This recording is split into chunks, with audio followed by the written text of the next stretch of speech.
memulai pembelajaran, alangkah lebih baiknya kita berdoa terlebih dahulu kepada ketua kelas. Silakan.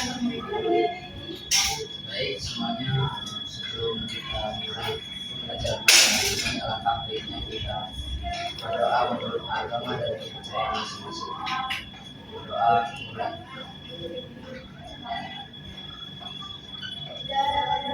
Selesai.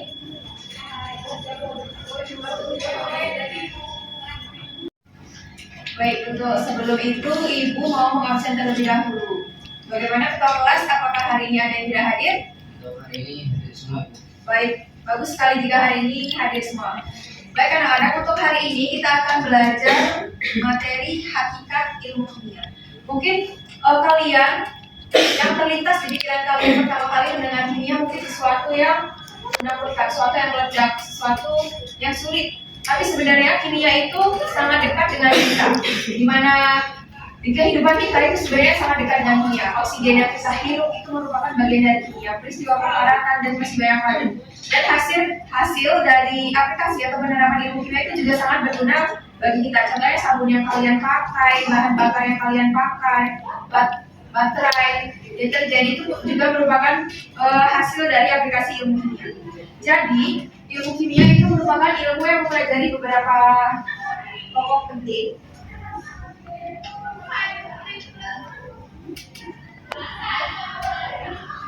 Yang pertama itu ada susunan materi. Selanjutnya itu ada struktur.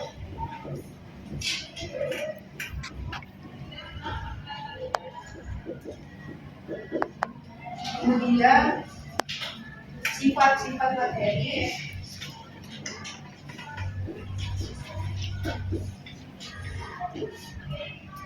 Perubahan materi.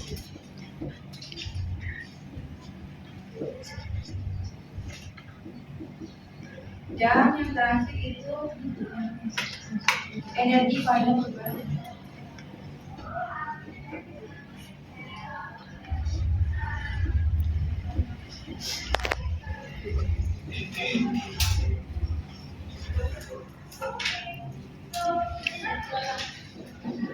Jadi anak-anak, pokok-pokok bahasan ini akan kita bahas dan akan kita bahas satu-satu.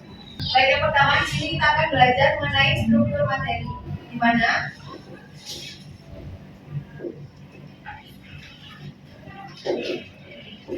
materi ini berupa zat tunggal dan berupa campuran di mana.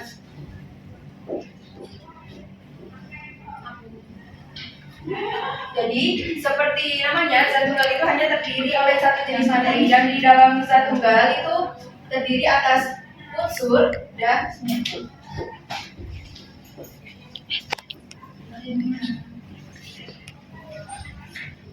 Nah, unsur itu merupakan suatu zat yang tidak dapat dibagi lagi, sedangkan satu senyawa itu merupakan zat tunggal yang terbentuk dan gabungan dari beberapa unsur. Seperti kita tahu, contoh dari unsur itu ada hidrogen, ada oksigen, dan ada masih banyak lagi. Sedangkan suatu senyawa itu merupakan gabungan dari beberapa unsur. Jadi contohnya itu seperti uap air atau H2O, dan masih banyak lagi. Kemudian setelah zat tunggal itu yang kedua ada campuran.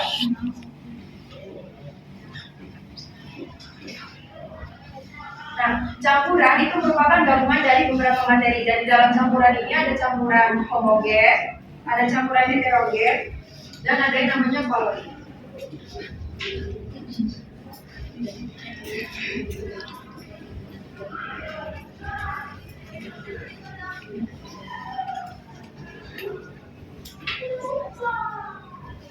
Nah, di campuran homogen ini itu merupakan suatu campuran dua zat atau lebih yang dapat larut sempurna. Contohnya ketika kita melarutkan gula dengan air, ketika kita aduk itu kan gulanya larut dengan sempurna kan. Nah, itu merupakan salah satu contoh dari campuran homogen.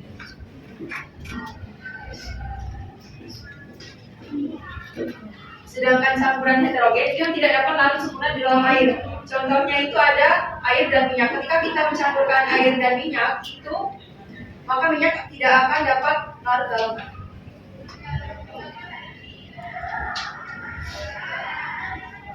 Sedangkan koloid itu secara kasat mata itu dia seperti homogen, namun secara mikroskopis itu ternyata dia sifatnya heterogen. Contohnya itu ada air dan susu. Baik, tadi kita sudah mempelajari mengenai susunan materi yang merupakan cakupan dari ilmu kimia. Selanjutnya kita akan mempelajari yang kedua, yaitu struktur materi.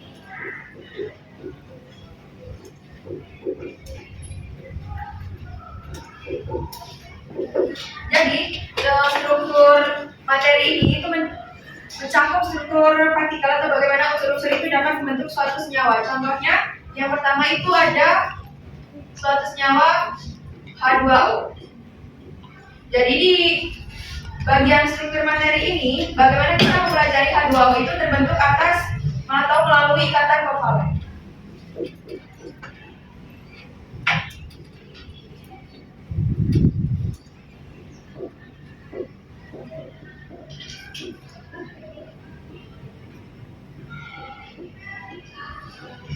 Sedangkan di contoh lain itu ada NaCl, di mana NaCl ini terbentuk melalui suatu ikatan yang dinamakan dengan ikatan dua.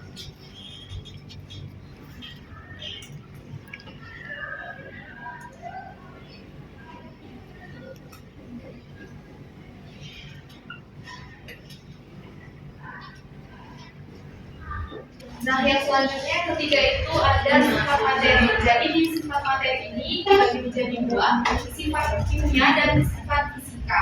Jadi sifat fisika itu sifat yang dapat teramati tanpa mengubah identitas kimia zatnya. Contohnya itu perubahan air menjadi es batu. Lalu juga ada pada warna, bau, kekerasan, titik didih, titik kuku, titik leleh, daya tahan. Lalu yang kedua yaitu pada sifat kimia. Sifat kimia itu sifat yang dapat teramati dengan mengubah identitas kimia zatnya. Contohnya yaitu pada reaktifan, pelarutan. Yang keempat yaitu ada perubahan materi. Perubahan materi ini dibagi menjadi dua, yaitu yang pertama perubahan fisika dan perubahan kimia. Nah, perubahan fisika itu perubahan materi yang tidak disertai terbentuknya zat baru. Sedangkan zat kimia yaitu perubahan materi yang disertai terbentuknya suatu zat baru. Contohnya yaitu pada perkalatan besi.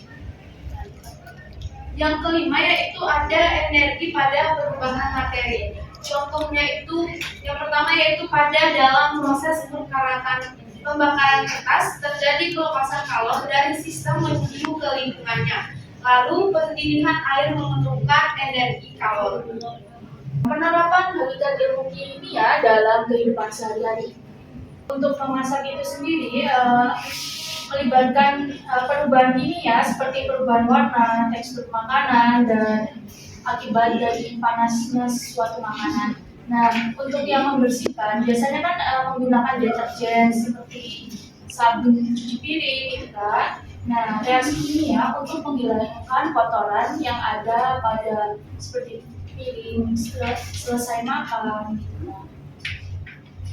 Selanjutnya untuk penerapan hakikat ilmu kimia itu tidak hanya untuk dalam kehidupan sehari-hari. Nah, itu ada juga dalam industri seperti industri makanan, itu digunakan seperti pengawet.